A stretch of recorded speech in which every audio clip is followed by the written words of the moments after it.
Last 5 ఇయర్స్లో తెలంగాణ రాష్ట్రం 13.90 average annual growth రేట్తో భారతదేశంలో అత్యంత వేగంగా అభివృద్ధి చెందుతున్న రాష్ట్రంగా ఉంది. ఇండియాలోనే ఫాస్టెస్ట్ గ్రోయింగ్ సిటీగా హైదరాబాద్ ఉంది. అండ్ తెలంగాణలో ఇండస్ట్రియల్ డెవలప్మెంట్ అనేది ప్రతి సంవత్సరం పెరుగుతూ వస్తుంది. ఓవరాల్ తెలంగాణ ఎకానమీ ర్యాపిడ్ గా ఇంక్రీజ్ అవుతుంది. తెలంగాణలో ఇంత ర్యాపిడ్ డెవలప్మెంట్ జరగడానికి మెయిన్ రీజన్స్ లో ఒకటి తెలంగాణ గవర్నమెంట్ రాష్ట్రంలో ట్రాన్స్పోర్టేషన్ ఫెసిలిటీస్ ని అండ్ బేసిక్ ఇన్ఫ్రాస్ట్రక్చర్ ని డెవలప్ చేయడం. Present state and central governments తెలంగాణలో ఎస్పెషల్లీ హైదరాబాద్ ని మరింత డెవలప్ చేయడానికి కొన్ని మెగా ప్రాజెక్ట్స్ ని రాష్ట్రంలో కన్స్ట్రక్ట్ చేస్తున్నాయి. సో ఈ వీడియోలో మనం తెలంగాణ ఫ్యూచర్ ని మార్చే టాప్ 10 మెగా ప్రాజెక్ట్స్ గురించి తెలుసుకుందాం. Number 10 Warangal metro neo. తెలంగాణలో second biggest city Warangal. Warangal లో ఎప్పటి నుంచో మెట్రో నియోని నిర్మిస్తామని అంటున్నారు. బట్ ఈ ప్రాజెక్ట్ పనులు మాత్రం ఇప్పటికీ కూడా స్టార్ట్ అవ్వలేదు.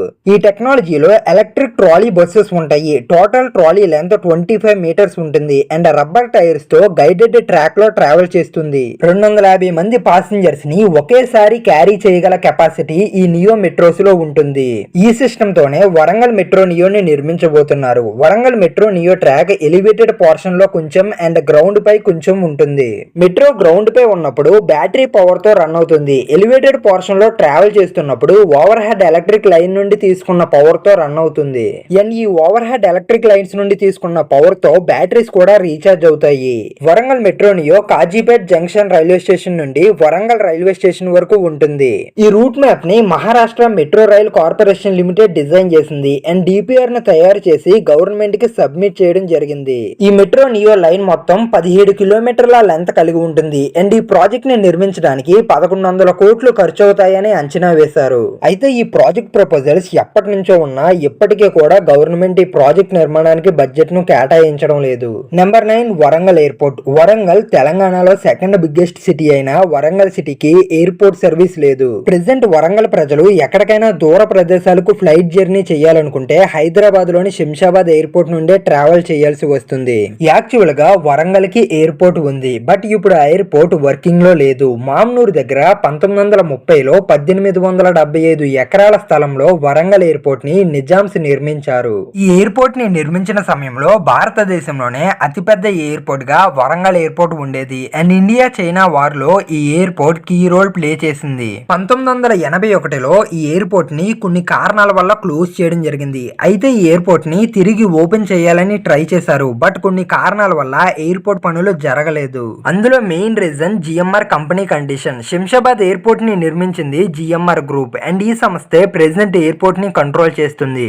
శంషాబాద్ ఎయిర్పోర్ట్ ని నిర్మించినప్పుడు జిఎంఆర్ గ్రూప్ ఒక కండిషన్ పెట్టింది. అదేంటంటే 2038 వరకు శంషాబాద్ ఎయిర్పోర్ట్ నుంచి 150 కిలోమీటర్ల రేడియస్ లో ఇంకొక కమర్షియల్ ఎయిర్పోర్ట్ ఉండకూడదు అని. వరంగల్ లో ఉన్న మామ్నూర్ ఎయిర్పోర్ట్ శంషాబాద్ ఎయిర్పోర్ట్ కి 150 కిలోమీటర్ల రేడియస్ రేంజ్ లో ఉంది. దీనివల్ల వరంగల్ ఎయిర్పోర్ట్ ని నిర్మించలేకపోయారు. బట్ రీసెంట్ గా జిఎంఆర్ గ్రూప్ వరంగల్ ఎయిర్పోర్ట్ నిర్మాణానికి ఒప్పుకుంది. వరంగల్ ఎయిర్పోర్ట్ కి ఉన్న ఇంకొక ప్రాబ్లం ల్యాండ్. ఇందాక మనం నిజాంస్ వరంగల్ ఎయిర్పోర్ట్ ని 1875 ఎకరాలలో నిర్మించారు అని చెప్పుకున్నాం. అయితే ఈ 1875 ఎకరాల భూమిని గవర్నమెంట్ ఇన్స్టిట్యూషన్స్ కి గవర్నమెంట్ పర్పసెస్ కి కేటాయించడంతో ప్రెసెంట్ 775 ఎకరాల భూమి మాత్రమే మిగిలింది. జిఎంఆర్ గ్రూప్ వరంగల్ ఎయిర్పోర్ట్ నిర్మాణానికి ఒప్పుకున్న తర్వాత ఎయిర్పోర్ట్ అథారిటీ ఆఫ్ ఇండియా వాళ్ళు కొన్ని సర్వేలను కండక్ట్ చేసి ఎయిర్పోర్ట్ కి ఇంకా ల్యాండ్ కావాలని స్టేట్ గవర్నమెంట్ కి రిపోర్ట్ ఇచ్చారు. దీని తర్వాత స్టేట్ గవర్నమెంట్ 280 ఎకరాల భూమిని ఎక్వైర్ చేయడానికి 205 కోట్లను కేటాయించింది. వరంగల్ ఎయిర్పోర్ట్ వర్కింగ్ లోకి రావడానికి ఇంకా 3-4 ఇయర్స్ పడుతుంది అని చెప్తున్నారు.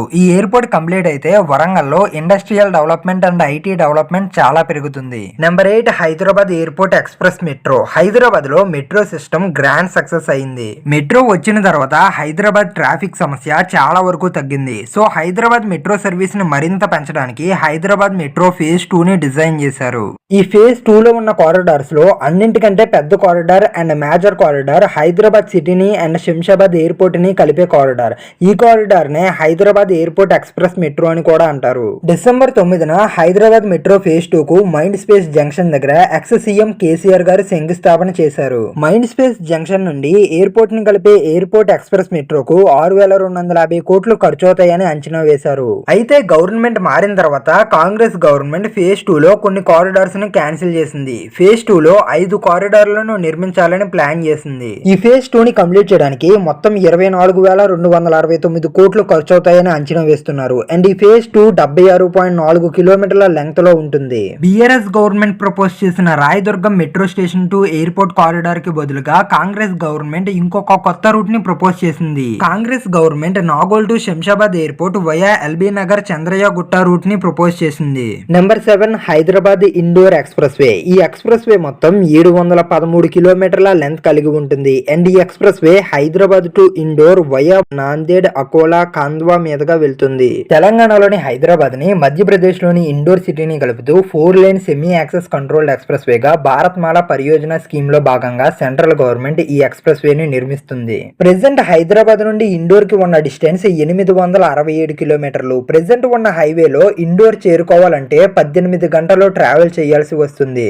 ఒకవేళ హైదరాబాద్ ఇండోర్ ఎక్స్ప్రెస్ వే అందుబాటులోకి వస్తే ట్రావెల్ డిస్టెన్స్ 867 కిలోమీటర్ల నుండి 713 కిలోమీటర్లకు తగ్గుతుంది. అంటే అప్రాక్సిమేట్ గా 154 కిలోమీటర్ల డిస్టెన్స్ తగ్గుతుంది. అండ్ ట్రావెల్ టైం 18 గంటల నుండి 9 గంటలకు తగ్గుతుంది. అండ్ ఈ ఎక్స్ప్రెస్ వే ని 120 కిలోమీటర్ పర్ అవర్ స్పీడ్ తో ట్రావెల్ చేసేలా డిజైన్ చేశారు. ఈ ఎక్స్ప్రెస్ వే కి సంబంధించిన ప్యాకేజ్ 1 అండ్ ప్యాకేజ్ 2 వర్క్స్ జరుగుతున్నాయి. అయితే ఈ ఎక్స్ప్రెస్ వేలో 96 కిలోమీటర్ల తెలంగాణ సెక్షన్ ని ఏప్రిల్ 30, 2022న union minister Nitin Gadkari garu open చేశారు. ఈ ఎక్స్ప్రెస్ వే మొత్తం నిర్మించడానికి 18,000 కోట్లు ఖర్చు అవుతాయని ఎస్టిమేట్ చేశారు.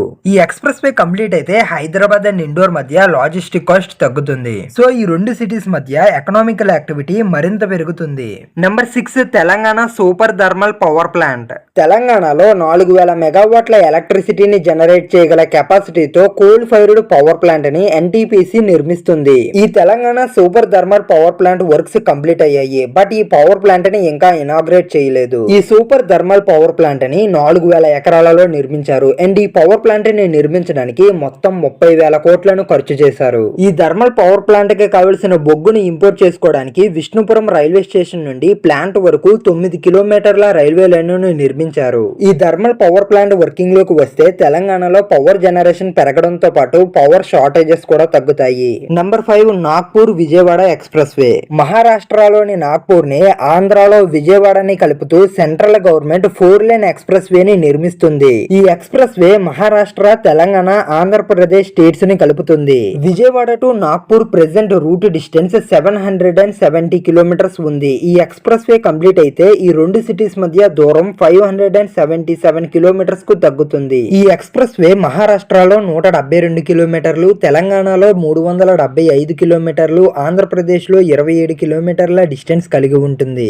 ఈ ఎక్స్ప్రెస్ వేలో 12 మేజర్ బ్రిడ్జెస్, 132 మైనర్ బ్రిడ్జెస్ ను నిర్మిస్తారు. ఈ మొత్తం ప్రాజెక్ట్ ను కంప్లీట్ చేయడానికి 14,666 కోట్లు ఖర్చు అవుతాయని ఎస్టిమేట్ చేశారు. ఈ ఎక్స్ప్రెస్ వే కంప్లీట్ అయితే తెలంగాణలో ఖమ్మం, వరంగల్, మంచిర్యాల్, ఆసిఫాబాద్ ప్రాంతాలలో better connectivity and industrial development జరిగే ఛాన్స్ ఉంటుంది. Number 4 Hyderabad Bengaluru express way. ఈ ఎక్స్ప్రెస్ వే ని హైదరాబాద్ బెంగళూరు హైవే ఎక్స్పాన్షన్ అని అనొచ్చు.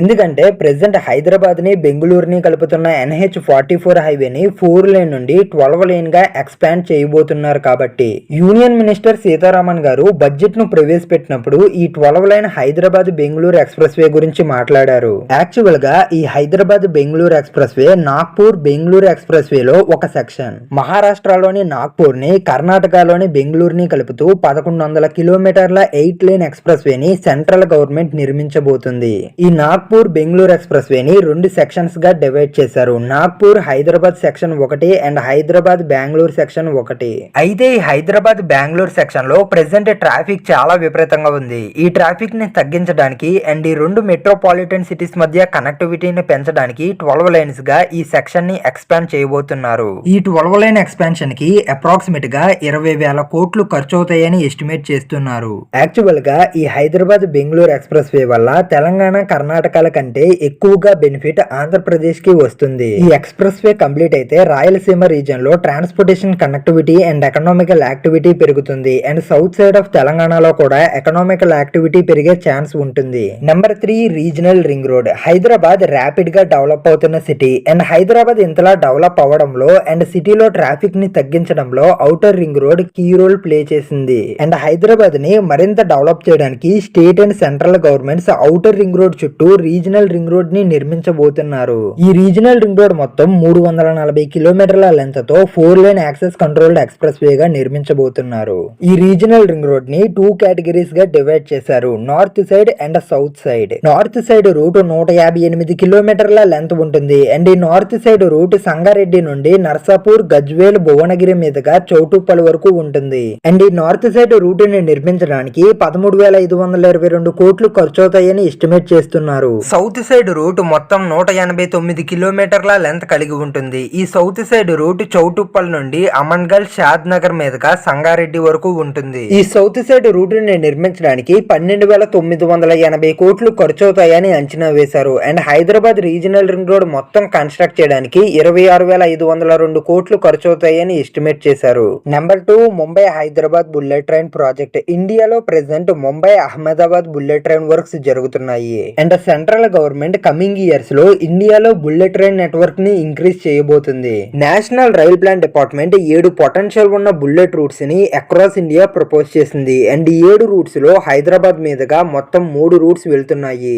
ఈ 3 ప్రాజెక్ట్స్ ఏంటంటే Hyderabad Bengaluru bullet train project, Hyderabad Chennai bullet train project and Mumbai Hyderabad bullet train project. Mumbai Hyderabad bullet train project మొత్తం 508 కిలోమీటర్ల లెంత్ తో ఉంటుంది. ఈ రూట్ లో మొత్తం 12 స్టాప్స్ ఉంటాయి. ముంబై హైదరాబాద్ రూట్ ని ప్రపోజ్ చేసినప్పుడు ఈ ప్రాజెక్ట్ కి 1,00,000 కోట్లు ఖర్చు అవుతాయని అంచనా వేశారు. ఈ రూట్ పై సర్వే చేసిన తర్వాత ఈ ప్రాజెక్ట్ ని కంప్లీట్ చేయడానికి 1,65,000 కోట్లు ఖర్చు అవుతాయని అంచనా వేశారు. ఈ Mumbai Hyderabad high speed rail project complete అయితే ఈ 2 మెగా సిటీస్ మధ్య ఎఫిషియెంట్ ట్రాన్స్పోర్ట్ సిస్టమ్ అందుబాటులోకి వస్తుంది. అయితే ఈ ప్రాజెక్ట్ ఇంకా స్టార్టింగ్ స్టేజ్ లోనే ఉంది. ముంబై హైదరాబాద్ ప్రాజెక్ట్ పనుల కంటే హైదరాబాద్ బెంగళూరు అండ్ హైదరాబాద్ చెన్నై ప్రాజెక్ట్ పనులు కొంచెం స్పీడ్ గా జరుగుతున్నాయి. Hyderabad Bengaluru and Hyderabad Chennai bullet projects కు సంబంధించిన ఫైనల్ లొకేషన్ సర్వేకి టెండర్స్ ను పిలిచారు. Number 1, future city. Present Hyderabad capital region లో మొత్తం 3 సిటీస్ ఉన్నాయి. అవేంటంటే హైదరాబాద్, సికింద్రాబాద్ అండ్ సైబరాబాద్. అయితే బీఆర్ఎస్ గవర్నమెంట్ హైదరాబాద్ దగ్గర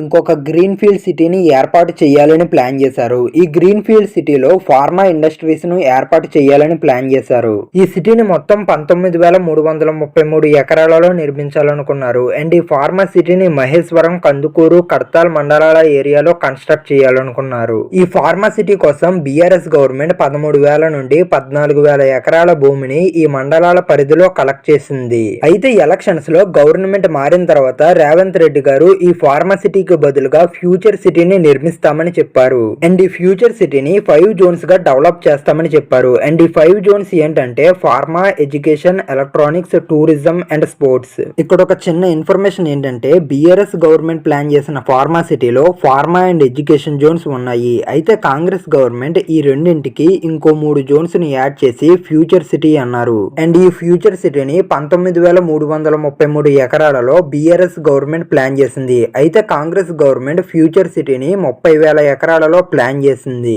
కాంగ్రెస్ గవర్నమెంట్ ఈ ఫ్యూచర్ సిటీ కోసం కందుకూరు వరకు మెట్రో రైల్ ని ప్రపోజ్ చేసింది. అండ్ సీఎం రేవంత్ రెడ్డి గారు ఫ్యూచర్ సిటీ ఏరియాలో యంగ్ ఇండియా స్కిల్ యూనివర్సిటీకి భూమి పూజ చేశారు. ఈ ఫ్యూచర్ సిటీ పనులు ఇంకా స్టార్ట్ కాలేదు. ప్రెసెంట్ ల్యాండ్ అక్విజిషన్ పనులు జరుగుతున్నాయి. ఆల్రెడీ బీఆర్ఎస్ గవర్నమెంట్ కలెక్ట్ చేసిన ల్యాండ్ అవైలబుల్ గా ఉంది. అండ్ ప్రెసెంట్ కాంగ్రెస్ గవర్నమెంట్ మరింత ల్యాండ్ అని కలెక్ట్ చేయడానికి ట్రై చేస్తుంది.